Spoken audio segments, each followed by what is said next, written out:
ఏది పెంచుదామో చెప్పుండ్రి, ఎక్కడ ధరలు పెంచుదామో చెప్పుండ్రి. ధరలు పెంచకుండా ఉన్న పథకాలను ఆపకుండా కొత్త కోరికలు నెరవేరవు. కొత్త కొత్త కోరికలు కోరుకొని మనము నిరసనలో, ధర్నాలో, దీక్షలో, బందో చేస్తే ఉన్న వ్యవస్థ కూడా కుప్పగూలుతుంది. ఉన్నది కుప్పగూల్చుకుంటే ఇంకా మళ్ళీ తిరిగి తేరుకోవడానికి కూడా ఇంకేం లేదు.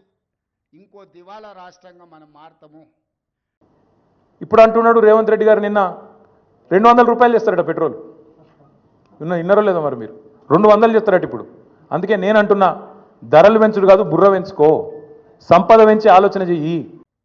ఏది పెంచుదామో చెప్పుండ్రి, ఎక్కడ ధరలు పెంచుదామో చెప్పుండ్రి.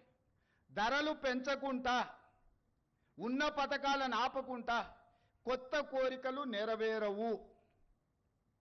కొత్త కొత్త కోరికలు కోరుకొని మనము నిరసనలో, ధర్నాలో, దీక్షలో, బందో చేస్తే ఉన్న వ్యవస్థ కూడా కుప్పగూలుతుంది.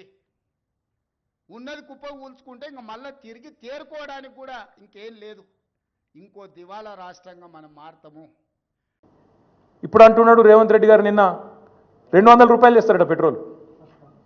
ఇన్నరో లేదో మరి మీరు 200 చెప్తారట ఇప్పుడు. అందుకే నేను అంటున్నా, ధరలు పెంచుడు కాదు, బుర్ర పెంచుకో, సంపద పెంచి ఆలోచన చెయ్యి.